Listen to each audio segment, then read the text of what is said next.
नमस्कार, आप देख रहे हैं सूत्रकार समाचार। दिन भर की 10 बड़ी खबरों के साथ मैं हूं श्रेयोशी। आइए नजर डालते हैं आज की इन खास खबरों पर। गृह मंत्री अमित शाह का झारखंड दौरा। अमित शाह के आगमन को लेकर रांची एयरपोर्ट पर कार्यकर्ताओं में दिखा उत्साह। चाईबासा में 2024 चुनाव की तैयारी का किया ऐलान। कहा कड़ी मेहनत करेंगे तभी वर्ष 2024 के लोकसभा चुनाव में फिर से मोदी सरकार बना पाएंगे। केंद्रीय गृह मंत्री अमित शाह ने झारखंड के पश्चिमी सिंहभूम जिला के चाईबासा में विजय संकल्प महारैली को संबोधित किया। इससे पहले उन्होंने लोकसभा स्तर के नेताओं के साथ एक बैठक भी की। इस बैठक में उन्होंने आम चुनाव 2024 में जीत का मंत्र कार्यकर्ताओं को दिया। उन्होंने कहा कि कड़ी मेहनत करेंगे तभी वर्ष 2024 के लोकसभा चुनाव में फिर से मोदी सरकार बना पाएंगे, सरकार में कमल खिला पाएंगे। इस दौरान महारैली को संबोधित करते हुए 2024 चुनाव की तैयारी की उन्होंने घोषणा भी की।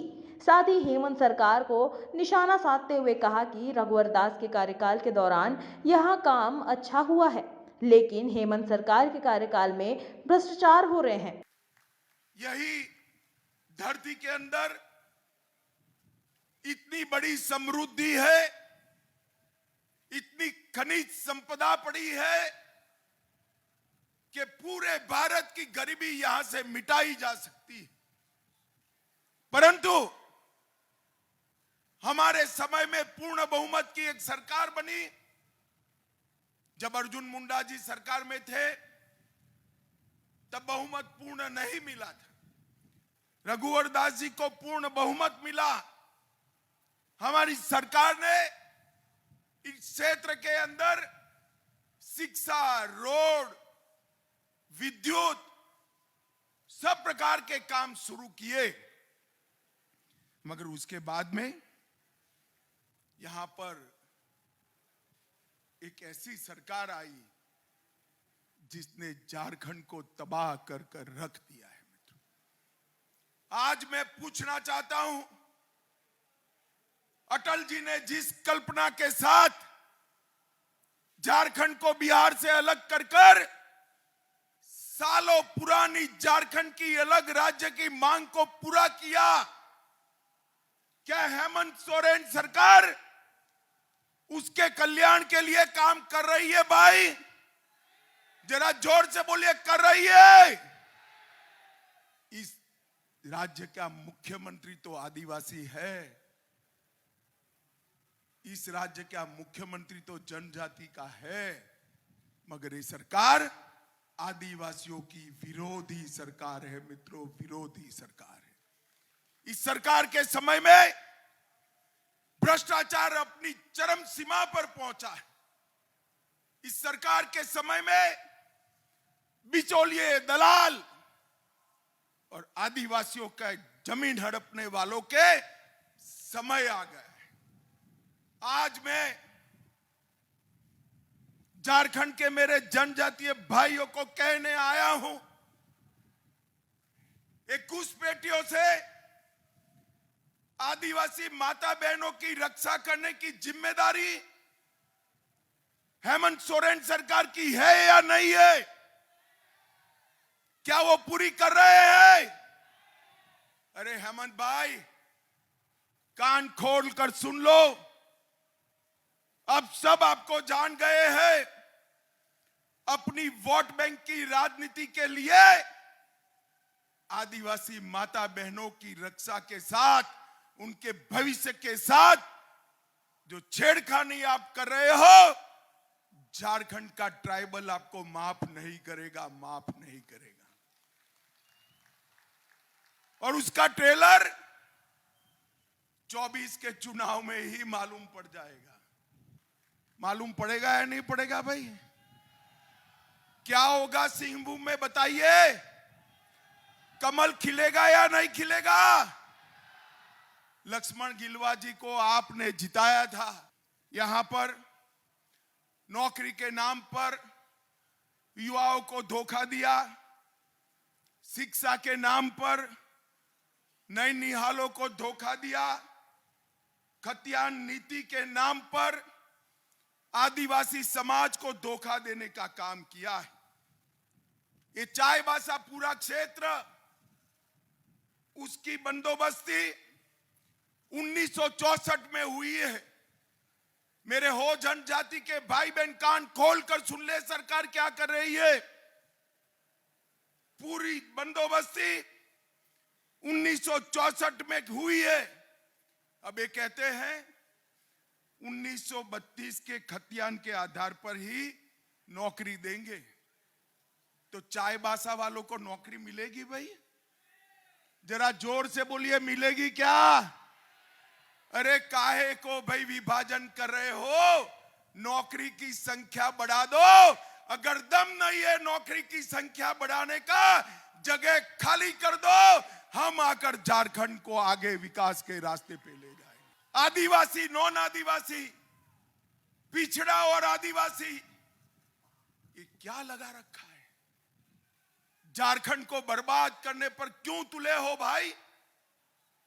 झारखंड वालों ने ही वोट देकर आपको मुख्यमंत्री बनाया था, और आपने मुख्यमंत्री बनने के बाद पूरी की पूरी झारखंड सरकार लुटेरों के हाथ में, दलालों के हाथ में दे दी। इसी बीच झारखंड के पूर्व मुख्यमंत्री रघुवर दास ने कहा कि झारखंड में आदिवासियों का नरसंहार हो रहा है। मुख्यमंत्री हेमंत सोरेन के दामन आदिवासियों के खून से सने हैं और वह जोहार यात्रा निकाल रहे हैं। उन्होंने कहा कि कोल्हान से ही विजय के लिए उलगुलान होगा। वहीं झारखंड भाजपा के प्रदेश अध्यक्ष, राज्यसभा सांसद दीपक प्रकाश के साथ साथ राज्य के 3 पूर्व मुख्यमंत्री बाबूलाल मरांडी, अर्जुन मुंडा, रघुवर दास भी कार्यक्रम में शामिल हुए। भाजपा के सभी सांसद पहुंचे थे। वहीं नीलकंठ सिंह मुंडा ने मुंडारी में भाषण दिया। उन्होंने कहा कि राज्य में भाजपा की सरकार बनेगी, यहाँ के आदिवासियों का भला होगा। बता दें कि अमित शाह से पहले झारखंड के वरिष्ठ नेताओं ने भारतीय जनता पार्टी के कार्यकर्ताओं को संबोधित किया। सुनील सोरेन ने हेमंत सोरेन और शिबू सोरेन पर सीधा हमला बोला कि झारखंड के मुख्यमंत्री हेमंत सोरेन और उनके पिता व प्रदेश के पूर्व मुखिया शिबू सोरेन को जमकर कोसा। कहा कि हम झारखंड में फिर कमल खिलाएंगे। भाजपा नेता ने कहा कि शिबू सोरेन और हेमंत सोरेन ने झारखंड को लूटा है और अब बालू भी लूट रहे हैं। इस मामले में सीता सोरेन और बसंत सोरेन भी पूरी तरह से शामिल हैं। सीएम के साथ अधिवक्ताओं का संवाद कार्यक्रम। अधिवक्ताओं ने खुद को न्यायिक कार्यों से रखा अलग। राज्य में बार काउंसिल और स्टेट गवर्नमेंट एक दूसरे के आमने सामने हैं। कोर्ट फीस में वृद्धि पर राज्य सरकार के फैसले के खिलाफ राज्य भर में अधिवक्ता आंदोलनरत है। मुख्यमंत्री आवास में महाधिवक्ता के नेतृत्व में अधिवक्ताओं के साथ मुख्यमंत्री बैठक कर रहे हैं, जिसमें उनके कल्याण से जुड़े मुद्दों पर चर्चा की जा रही है। जबकि दूसरी तरफ झारखंड बार काउंसिल के अधिवक्ता सड़क पर उतरकर कोर्ट फीस वृद्धि का विरोध कर रहे हैं। दरअसल मुख्यमंत्री के साथ हो रही अधिवक्ताओं की बैठक से झारखंड बार काउंसिल को अलग रखा गया है, जिसको लेकर झारखंड बार काउंसिल के अधिवक्ताओं में नाराजगी है। बार काउंसिल के अधिवक्ताओं का आज दूसरा दिन भी कार्य बहिष्कार जारी है। साथ ही बार काउंसिल के अधिवक्ताओं ने अल्बर्ट एक्का चौक तक पैदल मार्च कर कोर्ट फीस वृद्धि का विरोध किया है। उन्होंने पुराने कोर्ट फीस को फिर से लागू करने और बुनियादी सुविधाओं की मांग की है। जो अमेंडमेंट करके कोर्ट फी में इनहांसमेंट किया गया और पुनः उसमें संशोधन करके जो आंख में धूल झोंकने का काम किया है, उसका हम लोग विरोध कर रहे हैं। सरकार से मांग कर रहे हैं कि पुरानी कोर्ट फी जो पहले लागू थी उसी को पुनः लागू किया जाए। भाजपा के पूर्व सांसद रामटहल चौधरी ने वर्तमान सरकार पर निशाना साधा। कहा, ओबीसी का 27% आरक्षण को लागू जल्द से जल्द कराना चाहिए, सिर्फ माहौल बनाने से नहीं होता है। भाजपा के पूर्व सांसद रामटहल चौधरी प्रेस वार्ता कर वर्तमान सरकार पर निशाना साधते हुए कहा कि ओबीसी का 27% आरक्षण को लागू जल्द से जल्द कराना चाहिए, सिर्फ माहौल बनाने से नहीं होता है। आगामी आने वाले निगम चुनाव में भी आरक्षण का जो प्रावधान है उसके अनुसार ही नगर निगम का चुनाव करवाए सरकार। 1932 के आधार पर स्थानीयता को विधानसभा में पारित कर वाहवाही सिर्फ लूटने से नहीं होता है, उसे लागू भी किया जाना चाहिए। सरकार के द्वारा बनाए गए नियोजन नीति को भी कोर्ट ने रद्द कर दिया है। लिखित और सरकार को युवाओं को लेकर कोई भी चिंता फिक्र नहीं है। सरकार में होल्डिंग टैक्स में पिताशय वृद्धि की जा रही है, इस पर सरकार लगाम लगाए। सरकार राज्य में पूर्ण शराबबंदी करे। सरकार से चाहूँगा कि आप ऐसा स्थानीय नीति बनाएं और जगहों का भी देख लें, हर जगह स्थानीय नीति है। और 3rd 4th ग्रेड में भी अगर हमारे लोग को नौकरी नहीं मिलेगा झारखंड अलग होने के बाद। आप 10-20% दीजिए ना दूसरे को भी।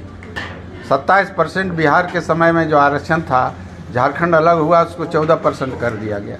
बार बार उस समय से ही मैं इस बात को कहते रहा, केंद्र से राज्य तक का सरकार कोई सुनवाई नहीं किया। अभी हेमंत सरकार ने घोषणा किया कि 27% हम लागू करेंगे, मगर ये मात्र घोषणा ही नहीं हो, ये लागू हो। पारसनाथ पहाड़ी को लेकर एक नया विवाद। आदिवासियों ने पहाड़ी पर किया अपना दावा। कहा सदियों से वहां आदिवासी अपने प्रथा से पूजा करते आ रहे हैं और रहते आ रहे हैं। 10 किलोमीटर में जैनियों ने बलि देने से मना कर दिया है। आदिवासियों में हर पर्व त्योहार में बलि देने की प्रथा है। पारसनाथ पहाड़ी को लेकर विवाद के बीच आदिवासी समाज ने उस पर अपना दावा ठोका और उसे अपना भी धर्मस्थल मरांग बुरुंग घोषित करने की मांग की। जेएमएम विधायक लोबिन हेम्ब्रेम ने प्रेस वार्ता कर यह बात कही कि आनन फानन में बिना किसी स्थानीय लोगों से विचार विमर्श कर मुख्यमंत्री ने केंद्र सरकार को पत्र लिखा। उन्होंने कहा कि सदियों से वहां आदिवासी अपने प्रथा से पूजा करते आ रहे हैं और रहते आ रहे हैं। 10 किलोमीटर में जैनियों ने बलि देने से मना कर दिया। शुरू से यह पहाड़ी आदिवासियों का रहा है और आदिवासी में हर पर्व त्योहार में बलि देने की प्रथा है। आदिवासियों ने हमेशा जैनियों की मदद की है। पारसनाथ की पहाड़ी सिर्फ जैनियों का धर्म तीर्थ स्थल घोषित ना हो, बल्कि आदिवासियों का भी मरांग बुरुंग धर्म स्थल घोषित हो। ये मुख्यमंत्री जी ने लिखा, उसमें हमारा अधिकार कहाँ रहा? मेरा भी अधिकार रहना चाहिए और हम शुरू से रहते आए हैं और रहेंगे और आगे भी रहेगा।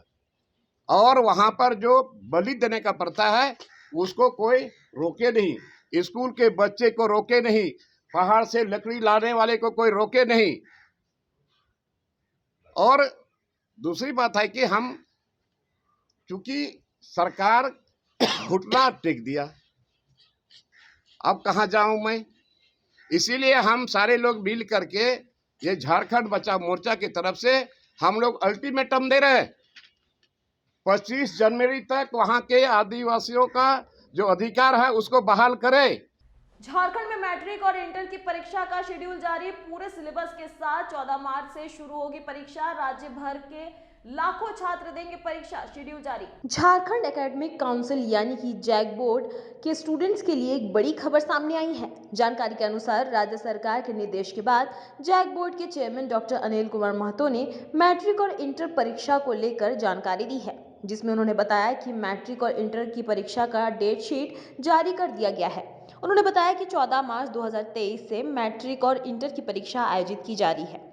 जैक बोर्ड मैट्रिक इंटर परीक्षा की अधिक जानकारी के लिए आप झारखंड एकेडमिक काउंसिल की आधिकारिक वेबसाइट यानी कि jac.jharkhand.gov.in या फिर jac.nic.in पर चेक कर सकते हैं।